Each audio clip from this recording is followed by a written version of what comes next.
네, 지난 2017년 MBC를 비롯한 지상파 3사가 기존 HD 방송보다 4배 선명한 화질의 초고화질 UHD 방송을 세계 최초로 시작했습니다. 하지만 8년이 지난 지금 지상파를 통해 UHD 방송을 보는 사람이 전국의 1%도 안 된다는 조사가 나왔는데요. 어제 국회에선 이 관련 토론회가 열려 지금이라도 UHD 정책을 완전히 바꿔야 한다는 주장이 제기됐습니다. 권윤수 기자가 보도합니다. 1일 드라마 별별 며느리와 2017년 5월 MBC를 비롯한 지상파 3사가 시작한 세계 최초의 초고화질 UHD 방송. 화질이 선명하고 음향도 입체적이어서 몰입감이 높아 방송계에 파란이 예상됐습니다.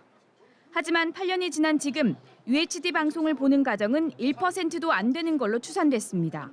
국회에서 열린 UHD 방송 정책 개편을 위한 토론회에서는 지금이라도 원인을 정확하게 분석하고 정책 개편을 논의하자는 의견이 나왔습니다. 화면으로 올려서 이 정책을 계속 가져갈 건지 아니면 폐지를 할 건지 아니면 어떤 절충을 할 건지 자율에 맡길 건지 이런 논의를 좀 시작해야 될 시기라고 생각을 했어요. 지상파 UHD가 제대로 정착하지 못한 원인은 다양합니다. 지상파 UHD는 미국식 전송 방식으로 송출하는데 아직 유럽식 전송 방식의 TV를 많이 보고 있고 이런 TV는 별도의 컨버터와 안테나를 구입해 설치해야 합니다. 게다가 대부분 가정에서 지상파를 직접 수신하지 않고 유료 사업자를 통하고 있어서 UHD를 보려면 추가 비용을 부담해야 한다는 장벽에 부딪힙니다. 유료 방송에서 UHD를 보기 위해서는 결국은 새로운 또 그 패키지를 사야 되는 거예요. 휴대전화로 영상을 시청하는 계층이 늘고 OTT 사업자들이 폭풍 성장한 것도 지상파 UHD 활성화 실패의 원인으로 지적됩니다.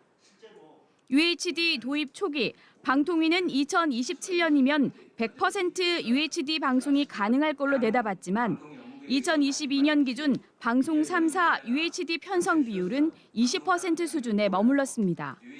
경영 악화와 미디어 환경 급변 등의 이유로 UHD 콘텐츠 투자에 어려움을 겪기 때문입니다. 현재 지역 방송사들이 그러면 투자할 여력이 있는가? 없습니다. 그렇다면 그 정도 투자를 했을 때 지역 중소방송사들이 투자한 만큼 어느 정도의 수익을 기대할 수 있는가? 전혀 없습니다.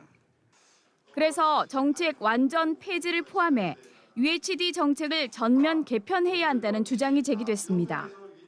방송사 재량에만 맡기지 말고 UHD 방송을 공공 서비스로 여겨 고품질 제작물의 보편적 제공을 위해 정부가 재정 지원을 늘려야 한다는 의견도 제시됐습니다.